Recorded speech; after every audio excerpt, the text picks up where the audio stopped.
kali ini mengetengahkan episode ke-20 dengan judul Akhir Perjalanan Seorang Durjana. Selamat menikmati. Sang Ramapati tergeletak di atas akar-akar pohon. Nyai Ramapati menatap suaminya dengan pandangan penuh rasa iba. Sudah beberapa hari lamanya mereka menjadi orang-orang pelarian. Mereka harus terus berjalan sambil bersembunyi. Kakang Ramapati, aku tidak pernah membayangkan bahwa akhirnya akan seperti ini. Kau tergeletak di tepi hutan, pakaianmu basah dan matamu terpejam. Kau pasti menderita sekali, dan aku tahu kau mencoba untuk bertahan. Kakang Ramapati, aku tidak menyalahkanmu, tapi aku juga sudah memberimu peringatan, tapi kau tidak mendengarkannya. Kau nekat menjalankan rencanamu. Sekarang begini kejadiannya. Nyai Ramapati terus meratap sambil mengusap wajah suaminya, membersihkannya dari cecaran air hujan. Pada saat itulah Kakatan dan Balabur muncul dari balik rimbunan belukar.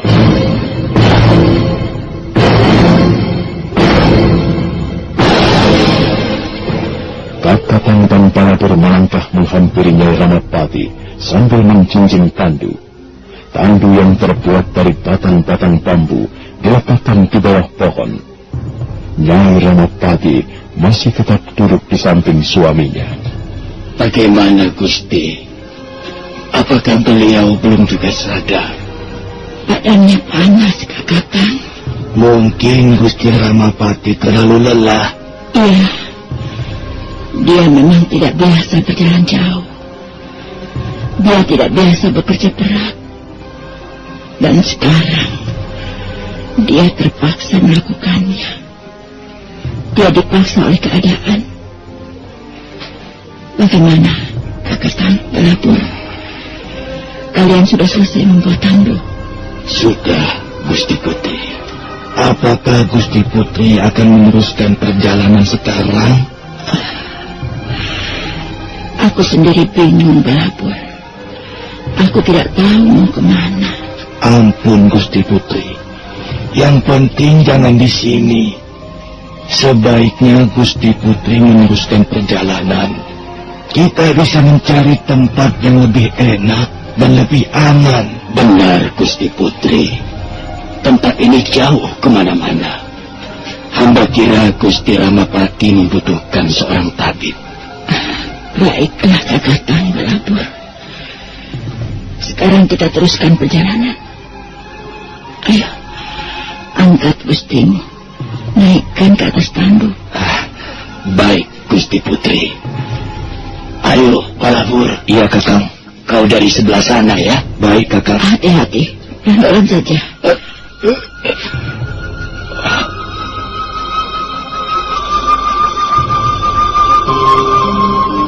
Hari telah menjadi malam ketika mereka meneruskan perjalanan. Nyai Ramapati berjalan di samping tandu, sementara Kakatan dan Balabur mengerahkan seluruh tenaganya untuk menggotong majikan yang masih tidak berdaya. Mereka melangkah perlahan-lahan menyusuri tepi hutan. Mereka berjalan tanpa obor. Suatu saat, Kakatan hampir terjatuh karena kakinya tersandung batu-batuan, dan mereka berhenti sejenak. Kemudian meneruskan perjalanan lagi. Keringat mengucur di tubuh para abdi yang setia itu. Napas mereka sampai tersengal-sengal. Nyai Ramapati merasa iba melihat dua orang abdinya. Jangan terlalu dipaksa, Kakang. Jika kalian lelah, kita istirahat dulu. Nanti saja, Gusti Putri. Hamba masih kuat berjalan. Kita cari tempat yang nyaman untuk istirahat, Gusti Putri. Untuk itu terserah. Tapi hati-hati jalannya. Jangan sampai kalian jatuh. Dan mereka pun kembali berjalan menyusuri tepi hutan yang gelap. Sambil melangkah sekali waktunya Ramapati mengusap air matanya yang bercucuran. Hatinya hancur. Tiba-tiba tubuh sang Ramapati bergerak-gerak. Ya, Ramapati menyuruh Kakatan dan Balabur berhenti sejenak.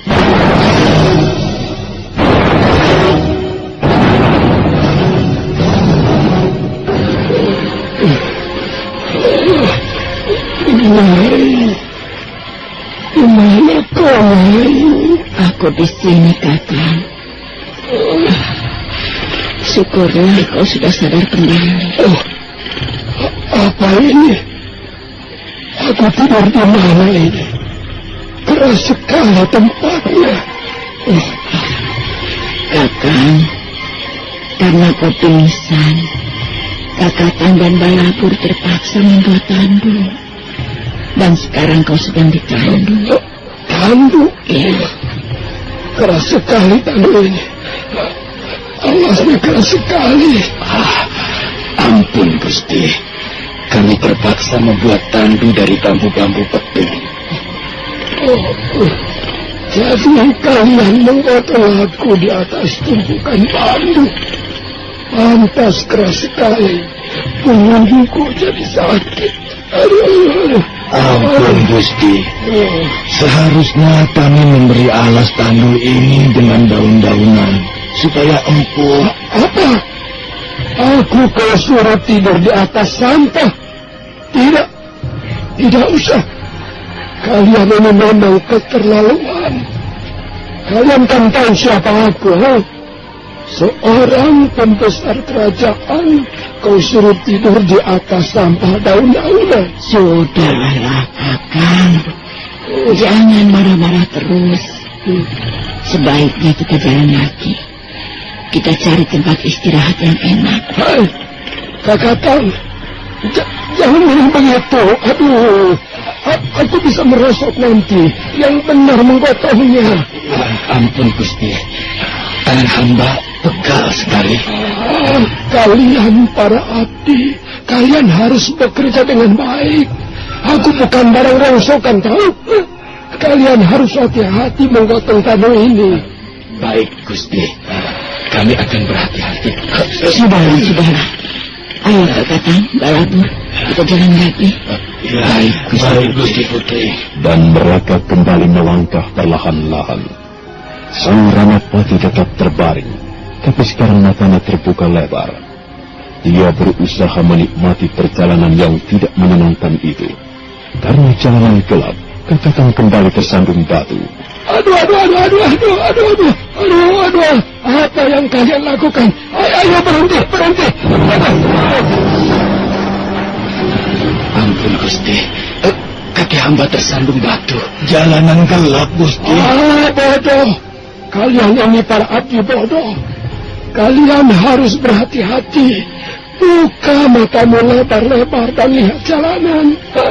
Kalian sedang menggotong seorang pembesar kerajaan, tahu? Aku ini Patih Hamangkubumi.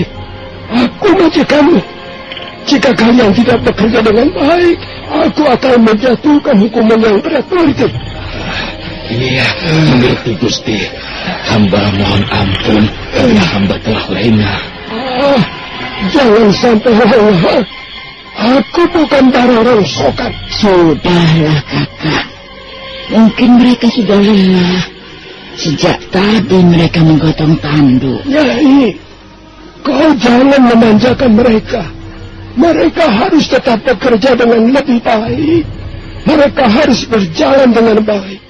Mereka harus menggotong tandu dengan baik. Awas kau, Kakatan. Walaupun jangan sembarangan memperlakukan seorang pembesar kerajaan. Kerja yang halus. Sekalipun kau para abdi, kau tidak boleh bekerja dengan kasar. Aku tidak senang pekerjaan kasar. Sudah, ayo jalan lagi. Pasang matamu baik-baiklah jalanan. Baik, Gusti.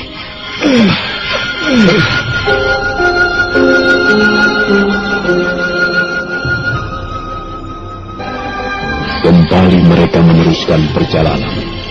Kakatan dan Balabur menggotong tandu dengan napas terengah-engah. Sementara sang Ramapati terbaring sambil sekali waktu menggerutu.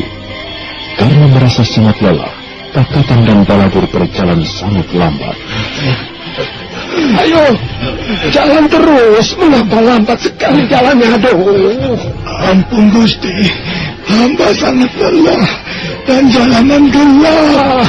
Kalian ini memang pemalas. Itulah sebabnya kalian menjadi abdi. Kalian mempunyai watak malas sehingga tidak bisa maju. Kau ini bagaimana, Kakang? Hampir semalaman mereka mendukungmu. Tentu saja mereka merasa lelah. Kakang, Balabur, berhenti dulu sebentar. Ya, baik Gusti Putri.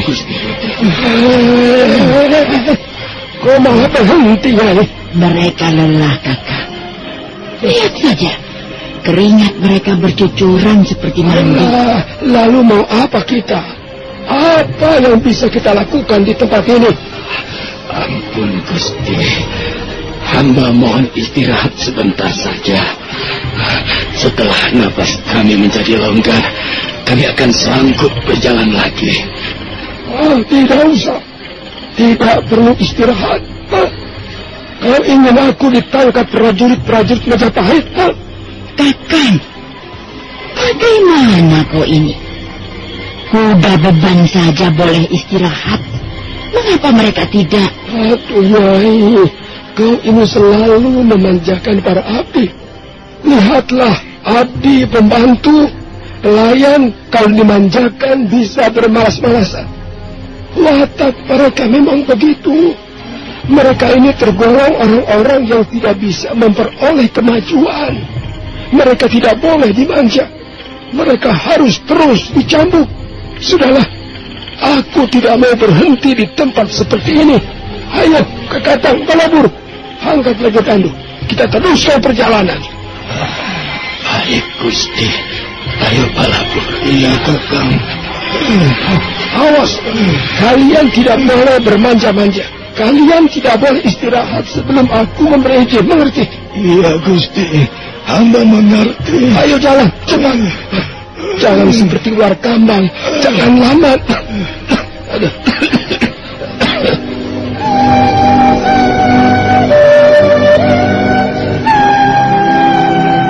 Kakatan dan Balabur terpaksa menuruti keinginan majikannya.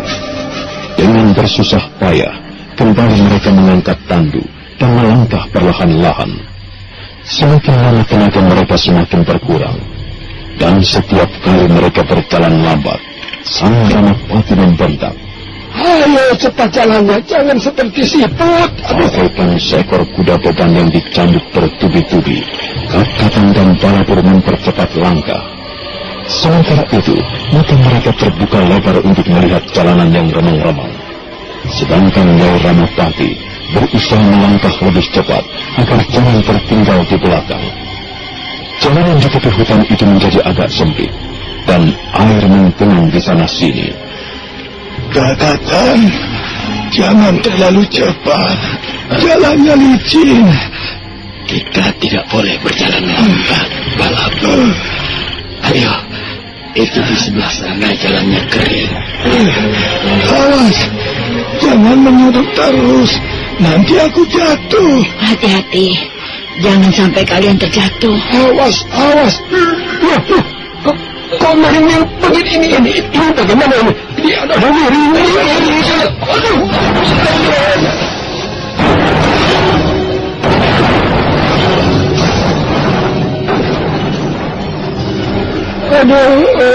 Aduh, keparat kalian, keparat. Kakang, kau tidak apa-apa. Keparat orang-orang itu. Pelayan tidak tahu diri. Mengapa kalian membanting aku di tempat lecet ini? Aduh. Ampun Gusti, kami sangat lelah Gusti. Iya Gusti, kami sangat lelah. Kami tidak kuat lagi berjalan jauh Gusti. Berani kalian melakukannya. Kakang, Balabur, kemari cepat. Iya Gusti, kalian ini benar-benar tidak tahu diri. Selama ini kalian hidup senang di istana kepatihan. Kalian terima gaji yang tinggi, kalian makan kenyang setiap hari. Tapi sekarang berani sekali kalian sekarang membantahku. Saudara Kakang, jangan sakiti mereka, Kakang. Mereka pantas ditampar. Seharusnya mereka dicambuk masing-masing 50 kali. Jangan, Kakang. Kasihan mereka. Seharusnya kau membiarkan mereka istirahat barang sebentar. Jangan paksa mereka berjalan. Mereka sudah terlalu lelah. Mereka sudah kehabisan tenaga. Kalau dipaksa, nanti mereka akan jatuh lagi. Kalau sampai jatuh lagi, mereka akan kupecat. Mereka akan kuusir. Aku tidak butuh abdi seperti Kakang dan Balapur ini. Mereka malas bekerja. Mereka senang mengeluh dan mereka mudah berputus asa. Kakang Ramapati, mereka sudah bekerja dengan baik. Mereka adalah para abdi yang setia dan jujur. Kau selalu memuji-muji mereka, Nyai. Itulah sebabnya mereka senang bermanja-manja. Sudahlah, aku tidak ingin berdebat. Ayo ke Kakang Balapur, angkat lagi tandu. Kita teruskan perjalanan dan jangan berhenti kalau aku tidak menyuruh berhenti. Baik, Gusti Ramapati.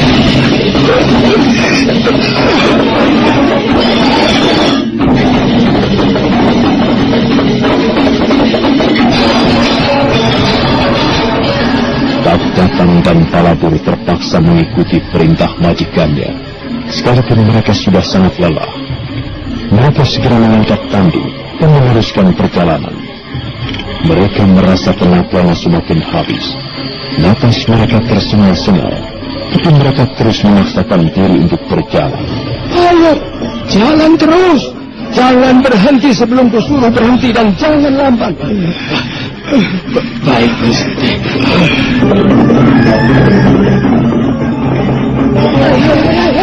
Hei. Jalannya yang benar. Aduh. Ini mengapa miring-miring begini? Aduh. Apa yang kalian lakukan ini? Ampun, Gusti. Hamba sudah tidak kuat berjalan lagi. Tangan dan kaki hamba nyeri sekali, Gusti. Kita istirahat saja dulu, Gusti Ramapati. Enak saja kalian bicara. Ayo angkat lagi tandu. Aku tidak mau berhenti di tempat gelap begini. Kakang Ramapati, mereka sudah benar-benar lelah. Mereka harus istirahat. Tidak. Aku tidak mau istirahat.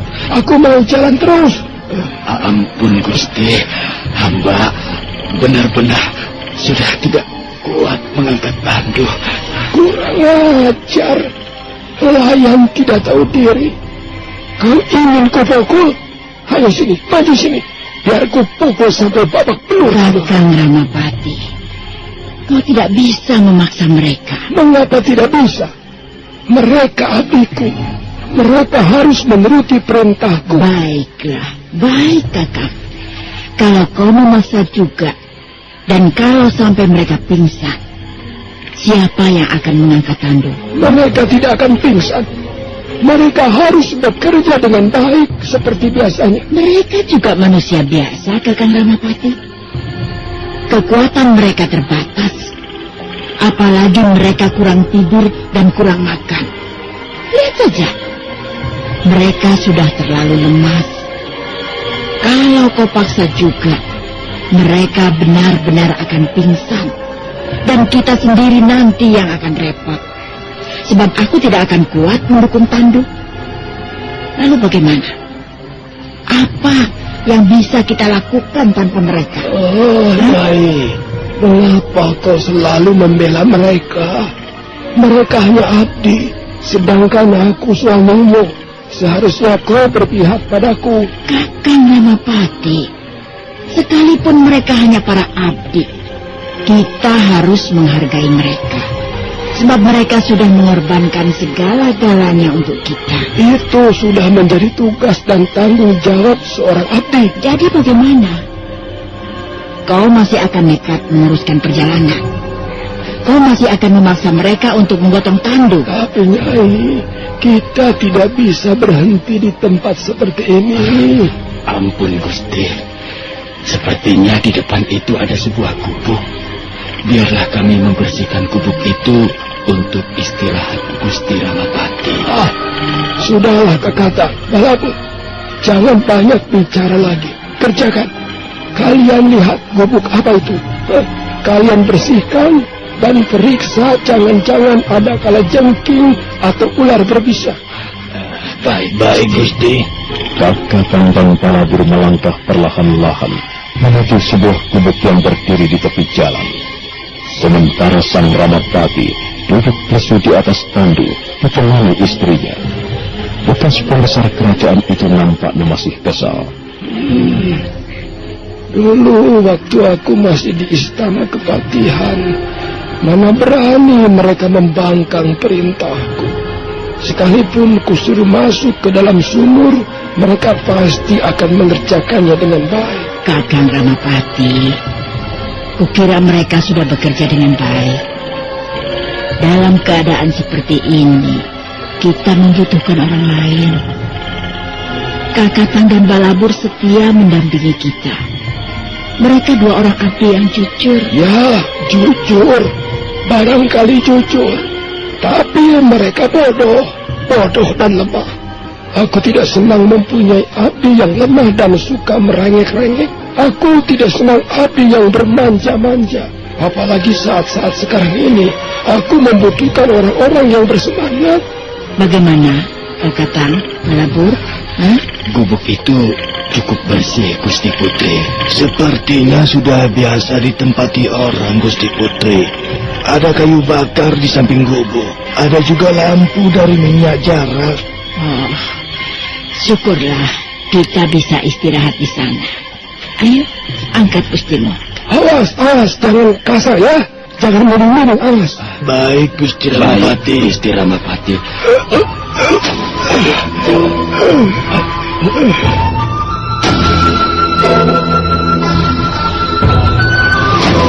Malam itu, Sang Ramapati dan istrinya istirahat dalam gubuk sederhana. Sedangkan Kakatan dan Balabur istirahat di serambi gubuk. Mereka sudah merengkuh pulas karena lelah dan rasa kantuk. Sementara Sang Ramapati masih duduk-duduk ngobrol bersama istrinya di ruangan gubuk. Sebuah pelita kecil ternyala di sudut ruangan. Mereka pasti sudah tidur pulas. Apa, Nyai? Siapa yang tidur? Kakatan dan Balabur. Mereka pasti sudah tidur pulas. Oh, tentu saja. Mereka orang-orang malas. Orang malas selalu suka tidur pulas. Kalau aku bisa kembali lagi ke istana kepatihan, orang-orang seperti itu tidak akan kupakai lagi. Kakang Ramapati, sepertinya kau belum menyadari apa yang sedang terjadi. Apa maksudnya, Nyai? Jangan mengharap terlalu tinggi. Sekarang ini kita sedang menjadi buron. Setiap saat kita bisa tertangkap prajurit-prajurit Majapahit. Tapi untuk sementara ini, kita masih bisa menyelamatkan diri. Ya, kita memang menjadi orang buron. Tapi siapa tahu aku bisa naik kembali. Naik kemana, Kakang? Kita baru saja jatuh dari tempat yang sangat tinggi. Untung Dewata Agung masih memberkati kita, hingga kita masih tetap hidup sampai sekarang. Aku akan tetap hidup. Aku tidak akan mati sebelum membalas dendam pada Rakuti, Rasmi, dan mereka semuanya yang mengkhianati aku. Keparat setan, awas. Aku menyesal mengasuh mereka. Aku menyesal menampung mereka di rumahku. Beginilah rasanya orang kalau tidak mempunyai anak sendiri. Aku memungut anak. Dan setelah anak-anakku pandai menggeram, pandai mencakar, mereka malah memusuhi aku. Kurang ajar. Sudahlah, jangan mengingat-ingat apa yang sudah terjadi. Nanti hatimu akan semakin terasa sakit. Nyai, kukira aku masih bisa bangun kembali. Aku hanya membutuhkan orang-orang yang bisa dipercaya, yang menaruh harapan padaku, yang mau menjalankan segala perintahku. Kakang, Sekarang kau bukan lagi Patih Hamangkubumi. Kita sudah tidak memiliki apa-apa sekarang. Harta benda kita pun sudah dirampas orang. Kita hanya tinggal memiliki semangat yang barangkali tidak besar lagi. Kalau kau mau mencari orang, kau harus menggaji mereka. Dengan apa akan kau bayar mereka? Supaya mereka menurut padamu, supaya mereka percaya padamu, supaya mereka mengerjakan perintah-perintahmu. Mungkin saja ada orang-orang yang mau bekerja tanpa dibayar, Nyai. Kau mulai berpikir yang tidak-tidak. Mana ada orang-orang seperti itu, Kakak? Siapa tahu, Nyai. Siapa tahu ada orang-orang yang mengagumi Ramapati. Dan mereka semua masih tetap mengagumi Ramapati sekalipun sudah menjadi seorang pelarian. Mungkin saja, Nyai. Jangan mengharap yang tidak-tidak. Sedangkan Kakatang dan Balabur saja, kita tidak akan mampu membayar mereka. Kita masih beruntung, mereka tetap setia. Bagaimana kalau tiba-tiba saja mereka memutuskan untuk pergi? Apa yang bisa kita lakukan berdua? Aku hanyalah seorang wanita tua. Sedangkan kau sendiri dalam keadaan seperti ini. Karena itu, Kakak, jangan berpikir yang tidak-tidak. Marilah kita segera menyadari kenyataan pahit yang sedang kita hadapi. Jangan berbuat kasar pada Kakatang dan Balabur. Kita benar-benar membutuhkan mereka. Setidak-tidaknya untuk teman di perjalanan. Sudahlah, Nyai, sudah. Aku tidak senang kau memuji-muji mereka, orang-orang malas itu. Kalau mereka mau pergi, biarkan saja pergi. Benar kata-katamu itu, Kakang Ramapati. Kau memperbolehkan mereka pergi. Baiklah, biar besok pagi aku akan menyuruh mereka pergi. Kukira itu akan lebih baik. Mereka sudah cukup menderita selama ini menemani kita. Oh, jangan, Nyai. Kau tidak perlu bicara apa-apa pada mereka. Maksudku, kalau mereka punya niat sendiri mau pergi, ya aku kan tidak bisa melarang. Mereka juga mempunyai hak. Sudahlah. Lebih baik kita tidur. Kulihat kau juga sudah merasa sangat lelah. Ayo tidur, Nyai. Malam semakin larut. Udara menjadi sangat dingin. Sang Ramapati tidur meringkuk di samping istrinya.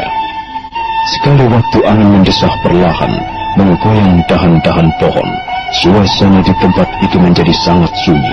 Pagi harinya, Sang Ramapati terbangun dan melihat cahaya matahari masuk melalui celah-celah gubuk. Kau sudah bangun, Kakak? Iya. Badanku sudah lebih enak rasanya, Nyai. Kepalaku tidak lagi berat. Syukurlah kalau begitu. Kita bisa meneruskan perjalanan sekarang. Tunggu, Nyai. Tunggu dulu. Aduh, perutku lapar, Nyai. Perih sekali rasanya. Aduh, apa kau sudah tidak mempunyai sisa-sisa makanan? Perbekalan kita sudah habis di jalan sejak kemarin. Kita benar-benar sudah tidak mempunyai apa-apa lagi. Tapi, Nyai, aku lapar. Aku tidak bisa meneruskan perjalanan dalam keadaan lapar begini. Aku harus makan. Kalau perut kosong begini bisa masuk angin, Nyai. Aku bisa sakit lagi. Aku bisa pingsan lagi. Tahan dulu, Kakang Ramapati. Aduh. Jangan merengek-rengek begitu. Kita semua lapar. Kakatang dan Balabur juga lapar. Mereka belum makan sejak kemarin. Apalagi mereka harus bekerja keras, menggotong tandu semalaman. Oh, mereka lagi. Kakatang dan Balabur lagi. Biar saja mereka tidak makan. Biar saja mereka mati kelaparan. Mereka hanya para abdi. Itu sudah sebacarnya. Sudah menjadi tugas dan kewajiban abdi. Coba, Nyai, panggil mereka cepat. Biar aku yang memanggil. Kau di sini saja. Kakatang, Balabur. Mereka harus segera mencari makanan. Aku tidak bisa meneruskan perjalanan sebelum makan. Iya, Gusti Ramapati.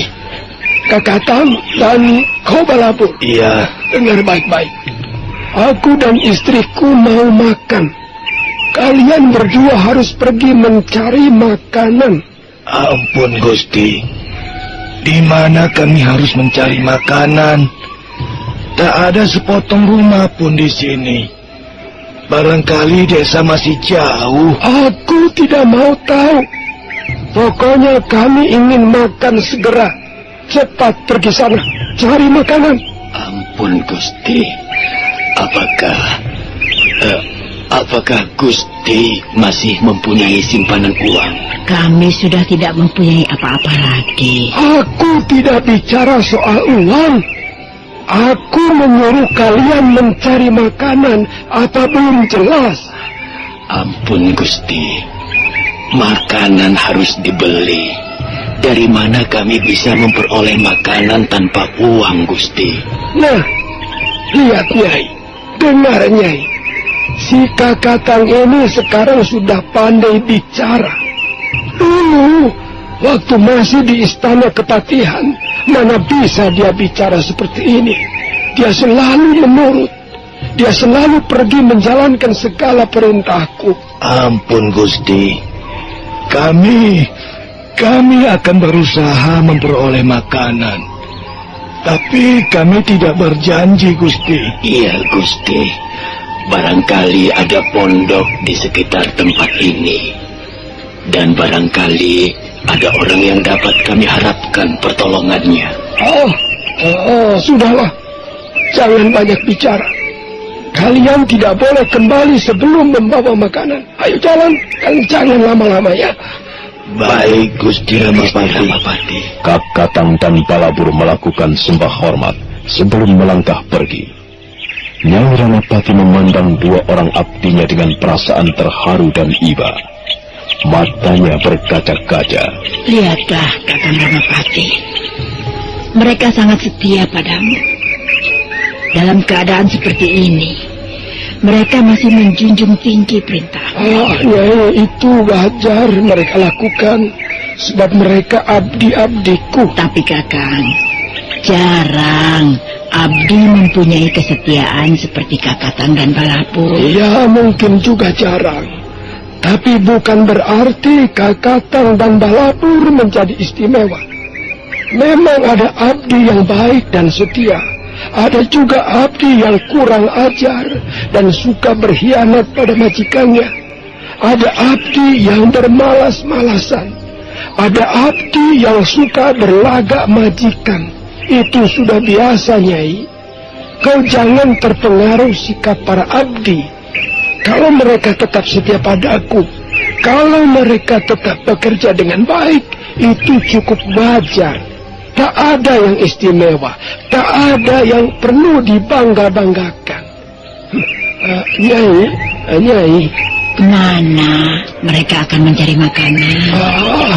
Kau masih juga memikirkan mereka. Biarkan saja mereka.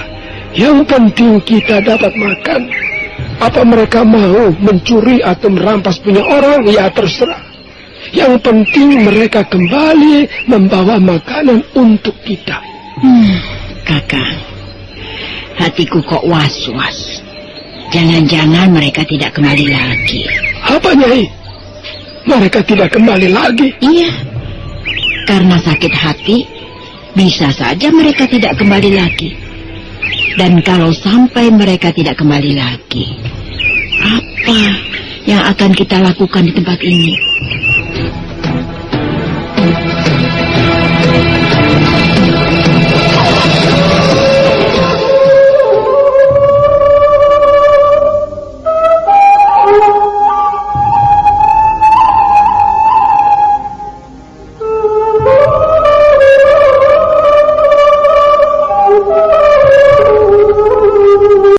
Di istana Kepatihan, tidak di tempat seperti ini, di tepi hutan. Apa kau masih belum sadar, Kakak? Kau sudah jatuh. Kita ini sebenarnya sudah tidak mempunyai apa-apa, tidak mempunyai wewenang apa-apa. Nyai, aku tidak mau kau bicara seperti itu. Kau ini bagaimana? Bukannya kau memberikan semangat, malah sebaliknya membuatku putus asa. Aku hanya ingin kau sadar akan keadaan kita, Kakang. Jangan berharap terlalu tinggi. Kalau toh Kakang dan Balabur tidak kembali lagi, kita juga tidak bisa berbuat apa-apa. Kembali, Nyai. Mereka akan kembali, harus kembali.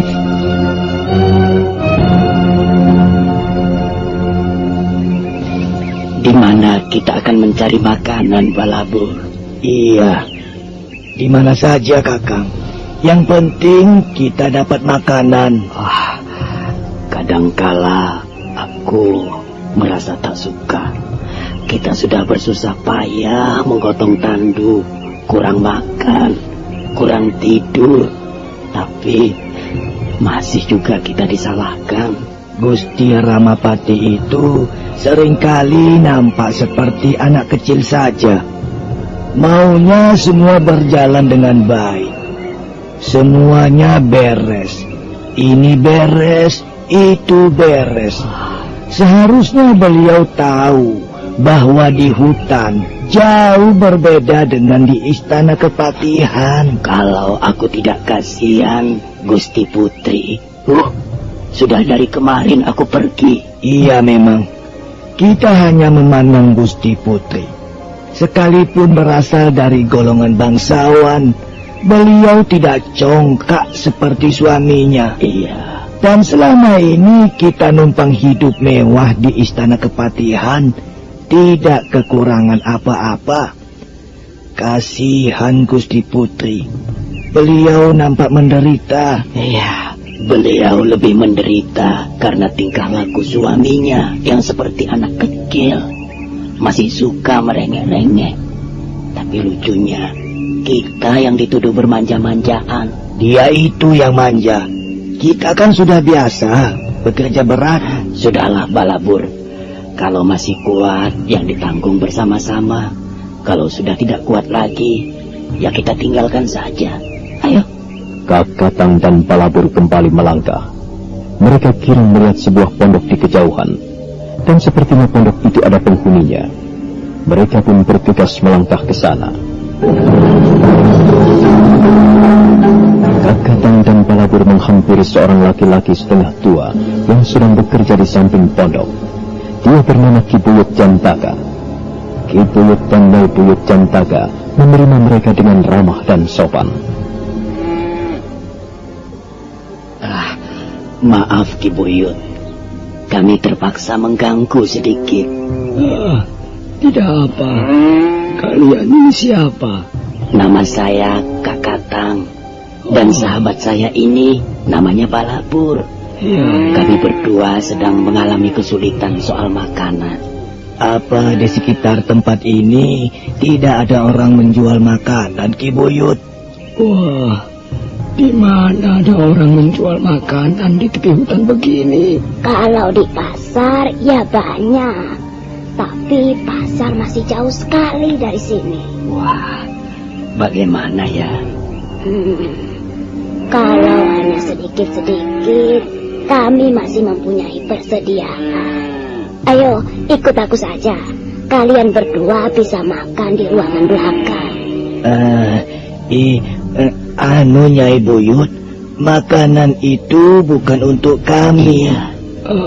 Lalu untuk siapa? Untuk majikan kami, Ki Buyut. Kakatang dan Balabur secara bergantian lalu menceritakan tentang perjalanannya mengiring sang Ramapati. Tapi mereka berusaha menutupi rahasia pelarian bekas pembesar kerajaan itu. Dan sepertinya berita tentang buron pemerintah Majapahit itu belum sampai ke telinga Ki Buyut dan Nyai Buyut Jantaka. Maklum mereka tinggal di sebuah pondok di tepi hutan yang jauh dari mana-mana. Kasihan junjunganku itu, Ki Buyut. Sudah sejak kemarin beliau-beliau belum menelan sepotong makanan pun. Kami semua mendapat musibah di jalan. Kami dirampok habis-habisan. Harta benda majikan kami dan perbekalan di jalan disikat semuanya. Oh, kasihan sekali. Bagaimana, Nyai? Ki, Suruh saja beliau-beliau istirahat di pondok kita. Aku sama sekali tidak merasa keberatan. Aku juga tidak keberatan. Nah, begini saja. Sebaiknya kalian jemput beliau-beliau itu. Bawalah ke pondok kami. Kalian semua bisa istirahat dengan aman di sini. Sementara istri saya akan menyiapkan makanan ala kadarnya. Terima kasih Ki Buyut. Ayo Balabur. Ayo Kakang.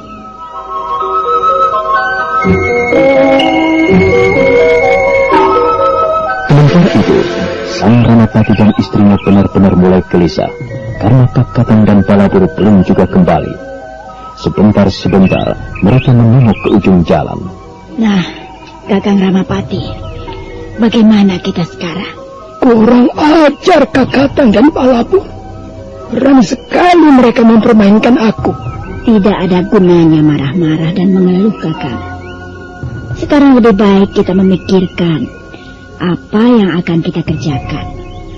Dan kukira tandu itu sudah tidak berguna lagi. Jadi aku harus berjalan sendiri, Nyai? Iya. Mana mungkin aku menggendongmu? Tenagaku sendiri sudah habis. Kau terpaksa berjalan sendiri, Kakang Ramapati. Lihat, itu mereka datang. Mendadak wajah Nyai Ramapati kembali cerah. Dari ujung jalan, Kakatang dan Balabur melangkah ringan menghampiri mereka. Sang Ramapati kembali melotot. Asem kecut. Dari mana saja kalian? Mengapa lama sekali? Ampun Gusti, kami harus mencari makanan ke sana kemari dan kami tidak dapat menemukannya, Gusti. Apa? Setelah sekian lama pergi kalian datang tanpa membawa makanan? Kurang aja. Aku tidak bisa meneruskan perjalanan sebelum makan, tahu? Ampun Gusti, pasar jauh sekali dari sini.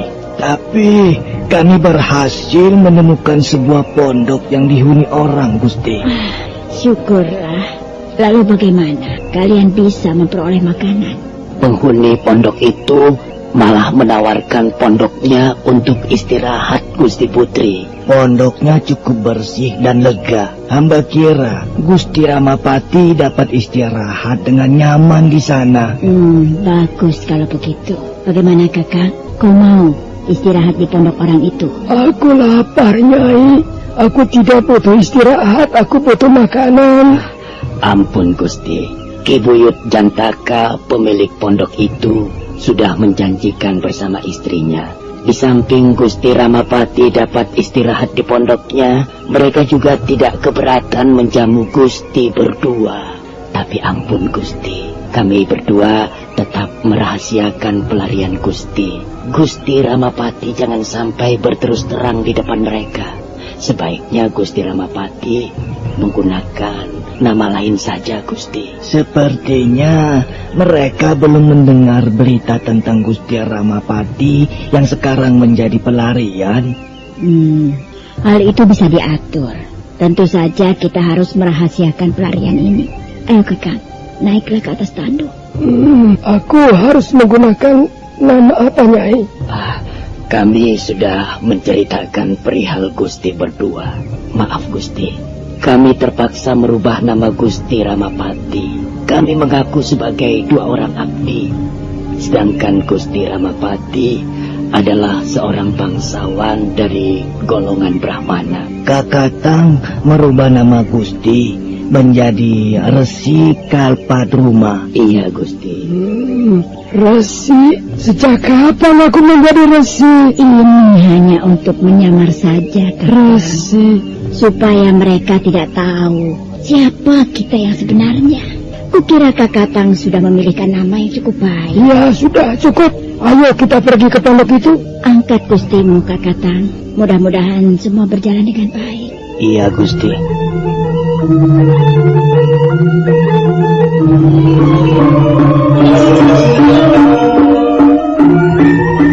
Kakatang dan Balabur kembali mengangkat tandu dan mereka meneruskan perjalanan. Dari jauh mereka dapat melihat sebuah pondok sederhana. Pondok itu berdiri di depan sebuah ladang jagung yang sedang berbunga. Itu Gusti. Iya, itu pondoknya. Iya. Tempatnya cukup bersih, Gusti. Ya sudah, jangan cerewet. Ayo jalan terus.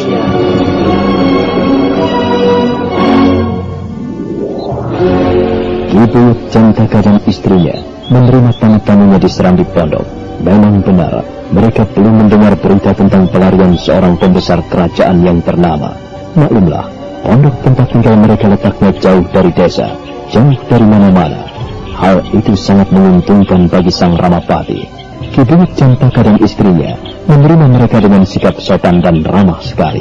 Oh, Tuan Resi, hamba tidak pernah bermimpi bahwa suatu hari pondok hamba kehadiran tamu yang sangat terhormat. Iya, kami mohon ampun kalau sekiranya pondok kami kurang menyenangkan. Tidak apa, Nyai Buyut. Sepertinya pondok kalian cukup bersih dan sehat, sekalipun sederhana. Kami senang singgah di sini. Kami berdua ikut prihatin atas musibah yang menimpa Tuan Resi Kalpadruma. Dua orang pembantu Tuan sudah menceritakan semuanya. Ya. Kami dirampok di tengah jalan. Harta benda kami dibawa pergi, sehingga kami terlantar seperti ini. Iya, sungguh nista perbuatan perampok-perampok jalanan itu. Tapi Tuan Resi tidak usah cemas. Kalau sekiranya Tuan Resi berkenan, kami tidak keberatan Tuan Resi istirahat di pondok kami. Ya. Sebenarnya aku tidak biasa tinggal di pondok sederhana seperti ini. Tapi karena keadaan memaksa, ya apa boleh buat. Terima kasih Tuan Resi. Terima kasih atas kehormatan yang sangat besar ini. Kalian tinggal bersama siapa di sini? Kami tinggal bertiga dengan anak laki-laki kami. Sekarang dia sedang ke pasar desa Gante. Siapa anak laki-lakimu, Nyai Buyut? Namanya Diwasanta. Kami ini orang-orang miskin, Tuan. Kami orang-orang sudra. Pekerjaan kami sehari-hari berladang. Tapi suami saya ini juga senang membuat ukir-ukiran dari kayu. Dan Diwasanta yang menjualnya ke pasar desa Gante. Ya. Itu sudah biasa dilakukan oleh kaum sudra. Nah, orang sudra harus mau bekerja keras untuk memberi nafkah bagi keluarganya. Benar Tuan Resi. Memang orang-orang sudra harus mau bekerja keras untuk mempertahankan hidupnya. Ki Buyut Jantaka. Ya Tuan Resi. Aku ingin istirahat di pondokmu bareng beberapa hari. Apa kau keberatan? Oh Tuan, mengapa kami harus keberatan? Justru hal ini merupakan kehormatan bagi keluarga kami. Tidak biasanya kami kehadiran seorang tamu dari golongan Brahmana seperti Tuan. Kami justru merasa malu sekali. Beginilah keadaan kami, Tuan Resi. Beginilah keadaan keluarga orang-orang sudra. Kami mohon maaf kalau sekiranya pondok kami kurang menyenangkan untuk istirahat. Kau tidak perlu merendahkan diri, Ki Buyut. Kenyataannya kami memang membutuhkan tempat untuk istirahat. Dan kami sangat mengucapkan banyak terima kasih. Karena kalian telah menerima kami dengan ramah dan baik. Maaf, sampai lupa. Ayo Nyai, mana airnya? Dan mana makanannya? Ayo keluarkan semuanya. Kita harus menyambut kehadiran tamu kita dengan sebaik-baiknya. Jangan sampai Tuan Resi Kalpadruma kecewa. Ayo cepat Nyai, apalagi yang kau tunggu? Iya Ki, aku juga sampai lupa. Baiklah, maaf Tuan Resi, saya akan ke belakang untuk menyiapkan hidangan ala kadarnya. Dan maaf kalau hidangan saya nanti kurang memuaskan.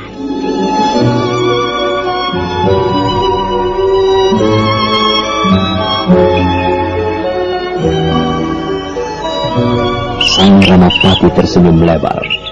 Hatinya lega dan gembira.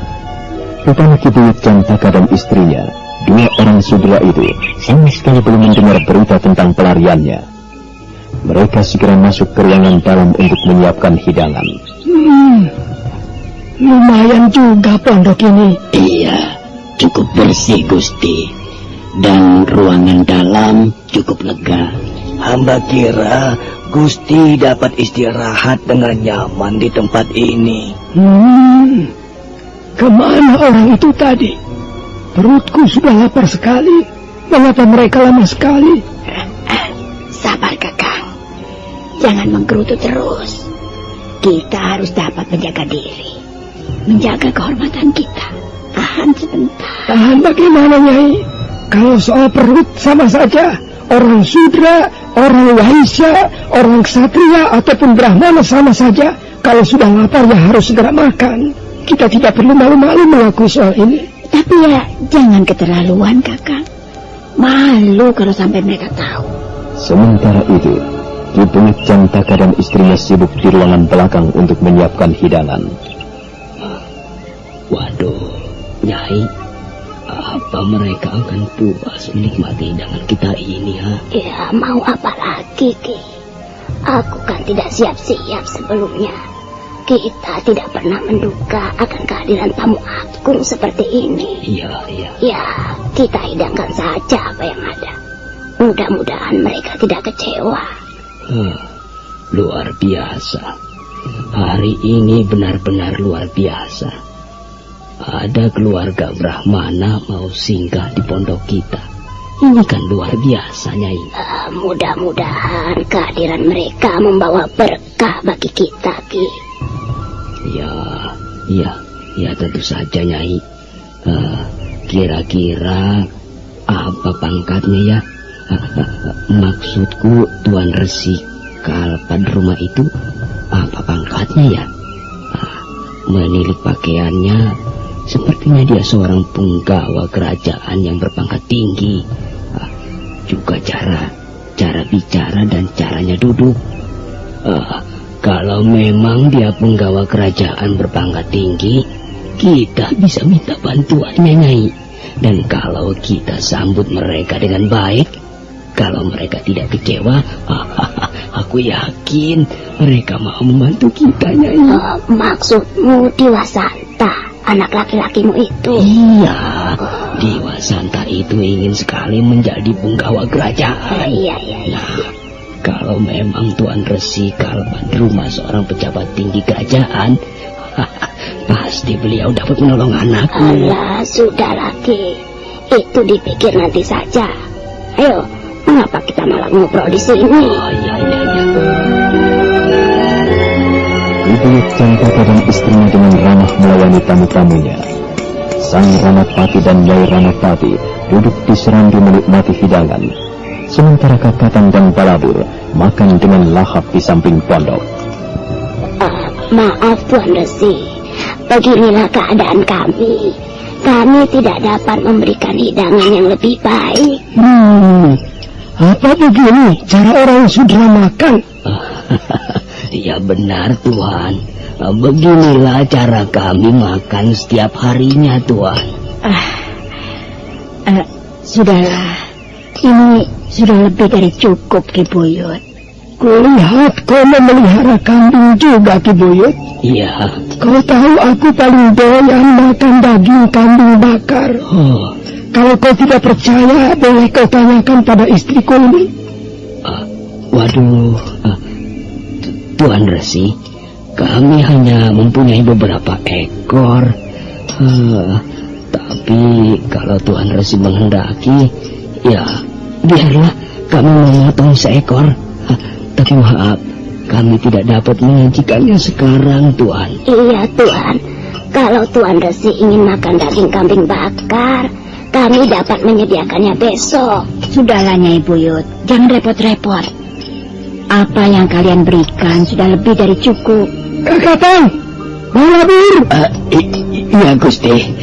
Bagaimana makan kalian? Cukup nikmat? Waduh, Gusti, belum pernah hamba makan senikmat ini. Lihatlah, perut hamba semakin buncit. Kalian berdua memang rakus. Ini ambil aku.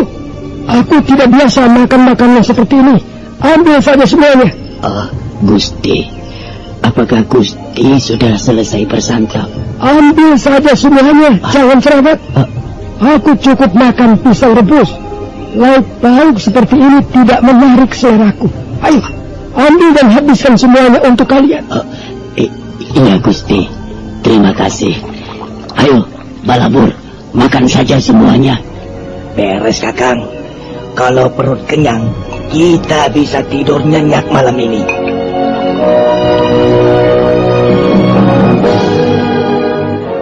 Waduh, Nyai, kita sudah membuat kecewa Tuan Resi. Kita harus menebusnya besok pagi. Ya, sudahlah. Kita potong saja kambing kita yang masih muda itu. Ya, tidak apa-apa, Ki. Aku setuju kok. Rasa-rasanya tidak enak kalau kita mengecewakan tamu. Bukankah setiap orang harus menjadi tuan rumah yang baik? Iya, aku mempunyai gagasan begini, Nyai. Kalau memang benar Tuan Resi Kalpadruma seorang pejabat kerajaan, beliau pasti bisa menolong kita. Maksudku, Dewa Santa, anak kita itu. Dia kan ingin sekali menjadi punggawa kerajaan. Nah, dengan bantuan seorang pejabat, Dewa Santa pasti akan berhasil meraih cita-citanya. Apa kira-kira Tuan Resi mau menolong kita? Ya, tentu saja, Nyai. Kalau kita bersikap ramah dan sopan dan tidak mengecewakan, beliau pasti mau menolong kita. Karena itu, Nyai, korbankan saja kambing kita seekor, supaya Tuan Resi dapat bersantap dengan nyaman dan nikmat. Siapa tahu dengan begitu hatinya terbuka. Ini kan namanya kesempatan baik. Sebagai seorang golongan sudra, jarang mendapat kesempatan seperti ini. Sepertinya Tuan Resi belum tidur. Iya, Ki. Beliau masih duduk-duduk di ruangan pendopo bersama istrinya. Sebaiknya aku menemui beliau ya. Aku akan bicara soal anak kita, Dewa Santa. Kau tunggu saja di sini ya. Ya, katakan saja terus terang, Ki. Kalau Dewa Santa bisa menjadi punggawa kerajaan, kita ikut merasa senang. Iya, iya. Jarang ada orang dari golongan sudra bisa menjadi punggawa kerajaan. Ayo, cepat, Ki. Mumpung Tuan Resi belum tidur, biarlah aku mendengarkan pembicaraan dari balik pintu, Ki. Iya. Aku sedikit gemetar, Nyai. Apa tidak sebaiknya kau ikut bicara? Aku kan perempuan. Kau saja yang bicara, Ki. Sebaiknya kau ikut saja, Nyai. Kau bisa memberikan bumbu-bumbu kalau kata-kataku kurang baik. Ayolah, ikut saja. Baiklah kalau begitu, Ki. Tapi hati-hati loh. Bicaranya jangan ngawur, jangan tersendat-sendat, dan harus dipikir masak-masak.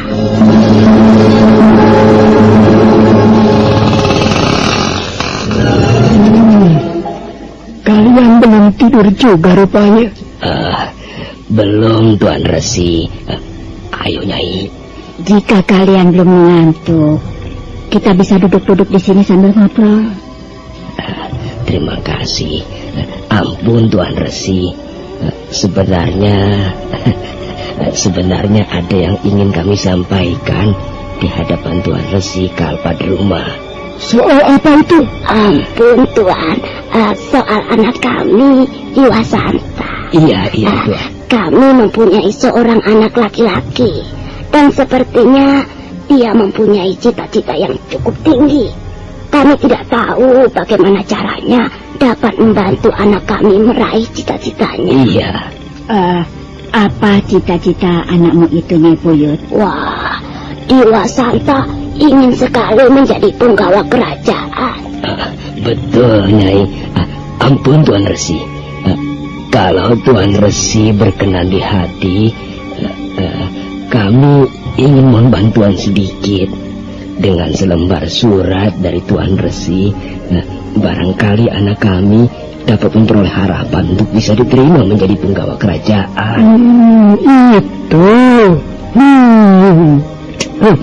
Untung kalian bertemu denganku. Tentu saja aku bisa menolong anakmu. Memang, jika aku menulis selembar surat dan tulisanku itu dibaca oleh pegawai istana, cita-cita anakmu segera akan berdiri di ambang pintu. Oh, Tuan, kami benar-benar sangat mengharapkan bantuan Tuan Resi. Tapi mohon ampun sebelumnya. Mohon ampun karena kelancangan kami. Soal menjadi penggawa kerajaan itu soal mudah. Baik lagi, Buyut. Aku berjanji akan menolong anakmu. Oh, Tuan Resi, terima kasih Tuan. Rasa-rasanya kami tidak akan mampu membalas kemurahan hati Tuan Resi Kalpadruma. Kalian tidak usah membalas apa-apa. Aku cukup merasa lega jika kalian melayaniku secara baik selama aku tinggal di pondok ini.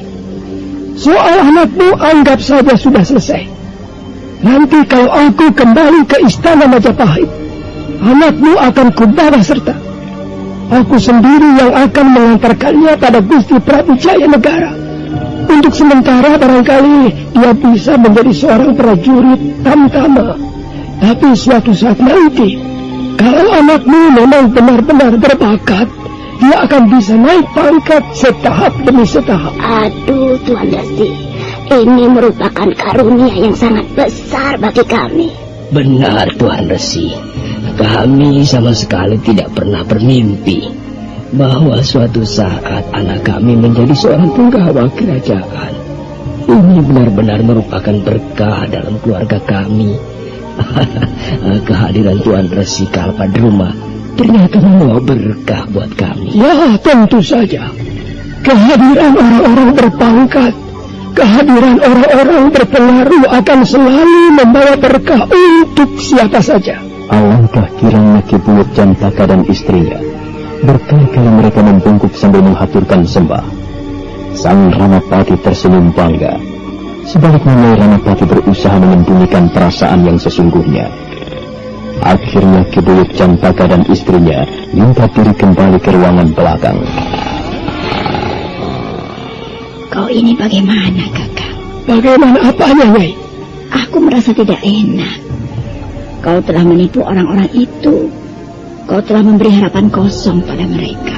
Itu sudah nasib orang-orang sudah, Nyai. Mereka bodoh dan mudah percaya pada orang. Itulah sebabnya mereka menjadi makanan empuk orang-orang pandai. Begitulah nasib orang-orang sudra, bodoh dan celaka.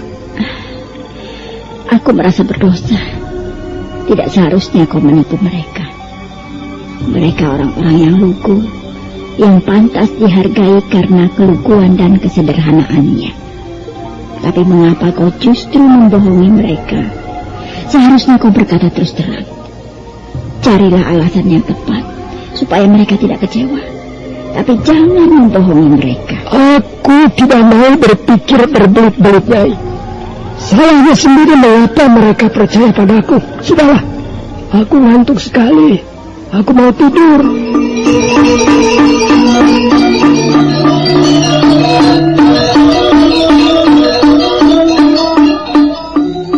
Bumi semakin terang. Cahaya matahari memancar dari balik punggung bukit. Pagi cerah tiba. Kakatan dan Balabur menemani Ki Buyut Jantaka yang sedang memetik jagung di ladang. Sementara Sang Ranapati dan istrinya tinggal di dalam pondok bersama Nyai Buyut.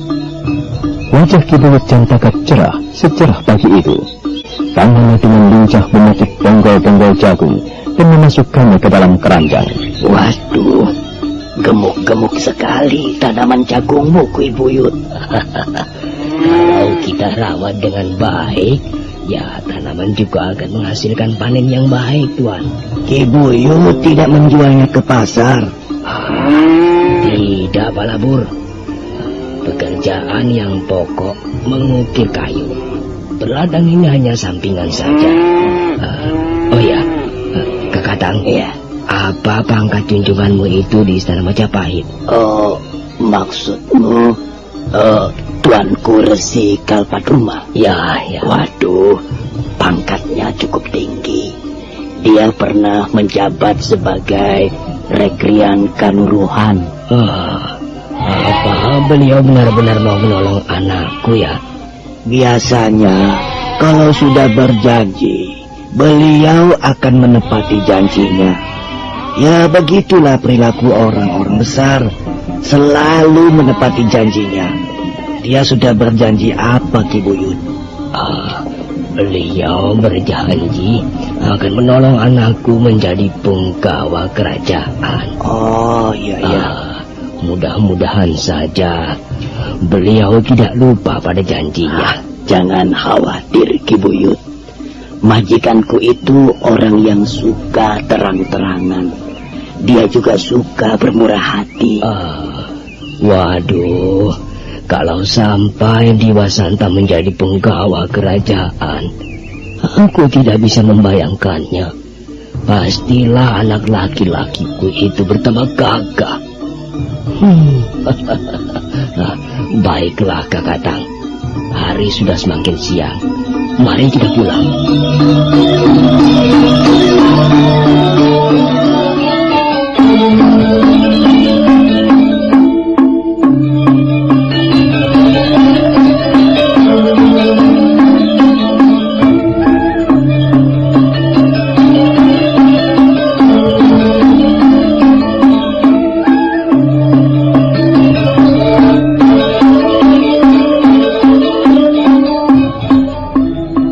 Yang cerah itu, Kakatang dan Balabur menemani Ki Buyut Jantaka memetik jagung di ladang. Nah, saudara pendengar, bagaimanakah kisah selanjutnya? Silakan menunggu seri berikutnya. Sampai jumpa.